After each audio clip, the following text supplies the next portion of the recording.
ॐ कर्पूरगौरं करुणावतारं संसारसारं भुजगेन्द्रहारं सदा वसन्तं हृदयारविन्दे भवं भवानी सहितं नमामि। इति श्रीमद्भगवद्गीता अध्याय 18 उपसंहार संन्यास की सिद्धि। अर्जुन ने कहा, हे महाबाहु, मैं त्याग का उद्देश्य जानने का इच्छुक हूँ। और हे केशनीसुदन, हे ऋषिकेश, हे कृष्ण, हे परमपिता परमात्मा, मैं त्यागमय जीवन संन्यास आश्रम का भी उद्देश्य जानना चाहता हूँ। तब भगवान श्री कृष्ण कहते हैं, भौतिक इच्छा पर आधारित कर्मों के परित्याग को विद्वान लोग संन्यास कहते हैं और समस्त कर्मों के फल त्याग को बुद्धिमान लोग त्याग कहते हैं। कुछ विद्वान घोषित करते हैं कि समस्त प्रकार के सकाम कर्मों को दोषपूर्ण समझकर त्याग देना चाहिए, किंतु अन्य विद्वान मानते हैं कि यज्ञ, दान तथा तपस्या के कर्मों को कभी नहीं त्यागना चाहिए। हे भरतश्रेष्ठ, अब त्याग के विषय में मेरा निर्णय सुनो। हे नरशार्दूल, शास्त्रों में त्याग तीन तरह का बताया गया है।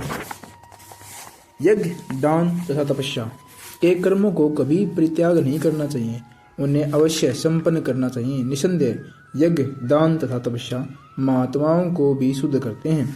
इन सारे कार्यों को किसी प्रकार की आसक्ति या फल की आशा के बिना संपन्न करना चाहिए। हे प्रथापुत्र, यह कर्तव्य मानकर संपन्न किया जाना चाहिए, यह मेरा अंतिम मत है। निर्दिष्ट कर्तव्यों को कभी नहीं त्यागना चाहिए। यदि कोई मोहवश अपने नियत कर्मों को परित्याग कर देता है तो ऐसे त्याग को तामसी कहा जाता है। जो व्यक्ति नियत कर्मों को कष्टप्रद समझकर या शारीरिक क्लेश के भय से त्याग देता है, उसके लिए कहा जाता है कि उसने यह त्याग रजोगुण में किया है। ऐसा करने से कभी त्याग का उच्च फल प्राप्त नहीं होता। हे अर्जुन, जब मनुष्य नियत कर्तव्य को करणीय मान करता है और समस्त भौतिक संगति तथा फल की आसक्ति को त्याग देता है तो उसका त्याग सात्विक कहलाता है। स्तोगुण में स्थित बुद्धिमान त्यागी, जो न तो अशुभ कर्म से घृणा करता है न शुभ कर्म में लिप्त होता है, वह कर्म के विषय में कोई संशय नहीं रखता। निसंदेह किसी भी देहधारी प्राणी के लिए समस्त कर्मों का परित्याग कर पाना असंभव है, लेकिन जो कर्म फल का परित्याग करता है वह वास्तव में त्यागी कहलाता है। जो त्यागी नहीं है उसके लिए इच्छित, इष्ट, अनिच्छित, अनिष्ट तथा मिश्रित, ये तो तीनों प्रकार के कर्म फल मृत्यु के बाद मिलते हैं। लेकिन जो सन्यासी है उन्हें ऐसे फल का सुख दुख नहीं भोगना पड़ता। हे महाबाहु अर्जुन, वेदांत के अनुसार समस्त कर्म की पूर्ति के लिए 5 कारण हैं। अब तुम इन्हें मुझसे सुनो। कर्म का स्थान शरीर, कर्ता विभिन्न इंद्रियां, अनेक प्रकार की चेष्टाएं तथा परमात्मा, ये 5 कर्म के कारण हैं। मनुष्य अपने शरीर, मन या वाणी से जो भी उचित या अनुचित कर्म करता है वह इन 5 कारणों के फलस्वरूप होता है। अतएव जो इन 5 कारणों को न मानकर अपने आप को ही एकमात्र कर्ता मानता है वह निश्चय ही बहुत बुद्धिमान नहीं होता और वस्तुओं को सही रूप से नहीं देख पाता। जो मिथ्या अहंकार से प्रेरित नहीं है, जिसकी बुद्धि बंधी नहीं है, वह इस संसार में मनुष्य को मारता हुआ भी नहीं मरता, न ही वह अपने कर्मों से बंधा है। ज्ञान, ज्ञ तथा जाता, ये तीनों कर्म की प्रेरणा देने वाले कारण हैं। इंद्रिया, कर्ण, कर्म तथा कर्ता, ये 3 कर्म के संघटक हैं। प्रकृति के 3 गुणों के अनुसार ही ज्ञान, कर्म तथा कर्ता के 3 भेद हैं। अब तुम मुझसे इन्हें सुनो। जिस ज्ञान से अनंत स्वरूपों में विभक्त सारे जीवों में एक ही अविभक्त आध्यात्मिक प्रकृति देखी जाती है, उसे ही तुम सात्विक जानो। जिस ज्ञान से कोई मनुष्य विभिन्न शरीर से भिन्न भिन्न प्रकार के जीव देखता है, उसे तुम राजसी जानो। और वह ज्ञान जिससे मनुष्य किसी एक प्रकार के कार्य को, जो अति तुच्छ है, सब कुछ मानकर सत्य को जाने बिना उसमें लिप्त रहता है, तामसी कहा जाता है। जो कर्म नियमित है और जो आसक्ति, राग, द्वेष से रहित कर्म फल की चाह के बिना किया जाता है वह सात्विक कहलाता है।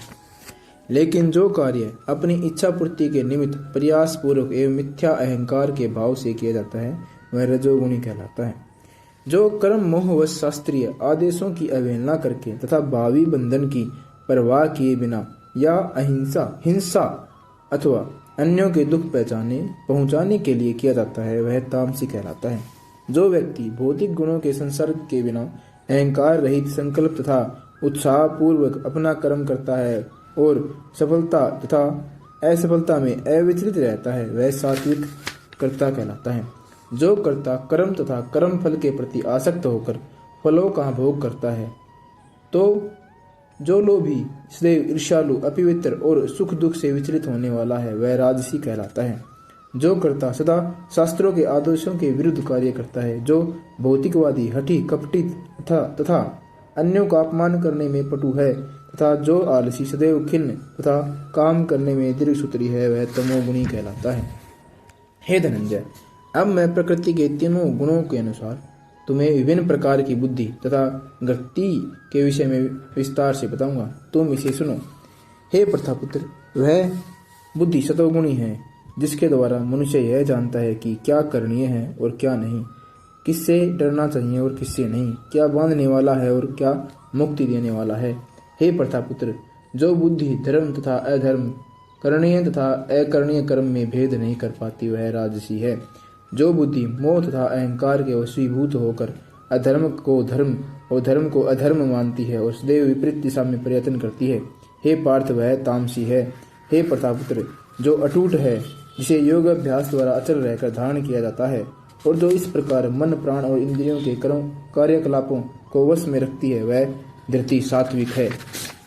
लेकिन हे अर्जुन, जिस धृति से मनुष्य धर्म, अर्थ और काम के फलों में लिप्त बना रहता है, वह राजसी है।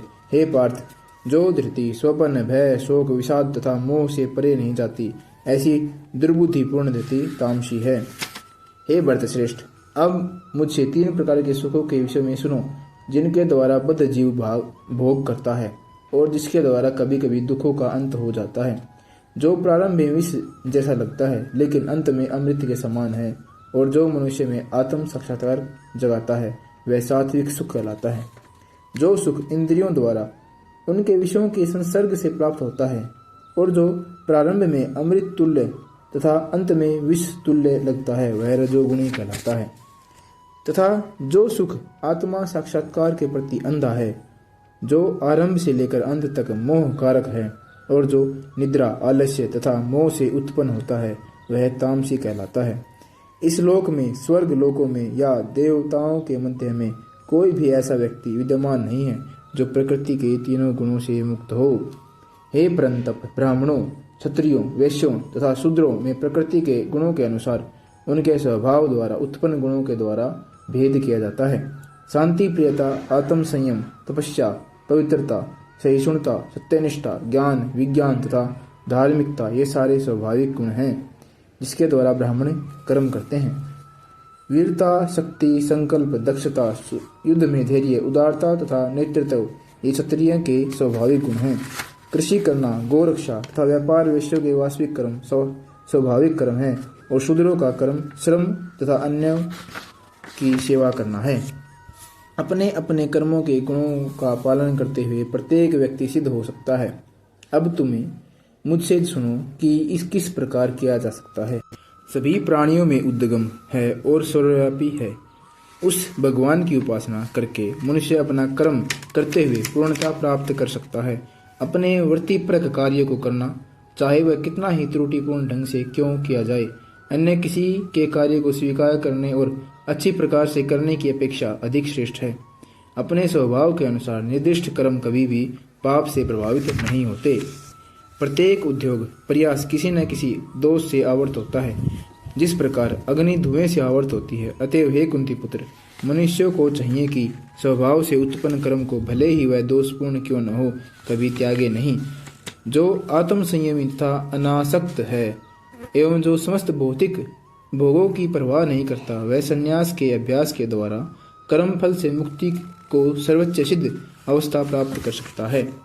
हे कुंती पुत्र, जिस तरह इस सिद्धि को प्राप्त हुआ व्यक्ति परम सिद्ध अवस्था अर्थात ब्रह्म को, जो सर्वोच्च ज्ञान की अवस्था है, प्राप्त करता है, उसका मैं संक्षेप में तुमसे वर्णन करूंगा, उसे तुम जानो। अपनी बुद्धि से शुद्ध होकर तथा धैर्यपूर्वक मन को वश में करते हुए इंद्रिय तृप्ति के विषय को त्याग कर राग तथा द्वेष से मुक्त होकर जो व्यक्ति एकांत स्थान में वास करता है, जो थोड़ा खाता है, जो अपने शरीर मन तथा वाणी को वश में रखता है, जो सदैव समाधि में रहता है तथा पूर्णतया विरक्त मिथ्या अहंकार, मिथ्या शक्ति, मिथ्या गर्व, काम, क्रोध तथा भौतिक वस्तुओं के संग्रह से मुक्त है, जो मिथ्या स्वामित्व की भावना से रहित तथा शांत है, वह निश्चय ही आत्म साक्षात्कार के पद को प्राप्त होता है। इस प्रकार जो दिव्य पद पर स्थित है वह तुरंत परम ब्रह्म को अनुभव करता है और पूर्णतया प्रसन्न हो जाता है। वह न तो कभी शोक करता है, न कभी वस्तु की कामना करता है। वह प्रत्येक जीव पर समभाव रखता है और अवस्था में वह मेरी शुद्ध भक्ति को प्राप्त होता है। केवल भक्ति से मुझ भगवान को यथापूर्व यथारूप में जाना जा सकता है। जब मनुष्य ऐसी भक्ति से मेरे पूर्ण भावनामृत में होता है तो वह वैकुंठ जगत में प्रवेश कर सकता है। मेरा शुद्ध भक्त मेरे संरक्षण में समस्त प्रकार के कार्यों में संलग्न रहकर भी मेरी कृपा से नित्य तथा अविनाशी धाम को प्राप्त होता है। सारे कार्यों के लिए मुझ पर निर्भर रहो और मेरे संरक्षण में सदा कर्म करो। ऐसी भक्ति के में मेरे प्रति पूर्णतया सचेत रहो। यदि तुम मुझसे भावना भवित होगे तो मेरी कृपा से तुम बद्ध जीवन के सारे अवरोधों को लांघ जाओगे। लेकिन यदि तुम मिथ्या अहंकार वश ऐसी चेतना भी में कर्म नहीं करोगे और मेरी बात नहीं सुनोगे तो तुम विनष्ट हो जाओगे। यदि तुम मेरे निर्देशानुसार कर्म नहीं करते और युद्ध में प्रवृत्त नहीं होते तो तुम कुमार्ग पर जाओगे। तुम्हें अपने सरल स्वभाववश युद्ध में लगना होगा। इस समय तुम मोहवश मेरे निर्देश अनुसार कर्म करने से मना कर रहे हो। लेकिन हे कुंती पुत्र, तुम अपने ही स्वभाव से उत्पन्न कर्म द्वारा बाध्य होकर वही सब करोगे। हे अर्जुन, परमेश्वर प्रत्येक जीव के हृदय में स्थित है और भौतिक शक्ति से निर्मित यंत्र से मैं सवार की भांति बैठे समस्त जीवों को अपनी माया से घुमा भरमा रहा है।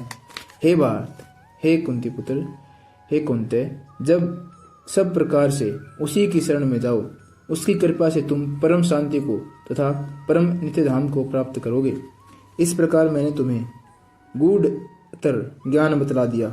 इस पर पूरी तरह से मनन करो और तब जो चाहो सो करो। क्योंकि तुम मेरे अत्यंत प्रिय मित्र हो, अतएव मैं तुम्हें अपना परम आदेश जो सर्वाधिक गूढ़ ज्ञान है बता रहा हूँ। इसे अपने हित के लिए सुनो। सदैव मेरा चिंतन करो, मेरे भक्त बनो, मेरी पूजा करो और मुझे नमस्कार करो। इस प्रकार तुम निश्चित रूप से मेरे पास आओगे। मैं तुम्हें वचन देता हूँ क्योंकि तुम मेरे परम मित्र हो। समस्त प्रकार के धर्मों का परित्याग करो और मेरी शरण में आओ। मैं समस्त पापों से तुम्हारा उद्धार कर दूंगा। डरो मत।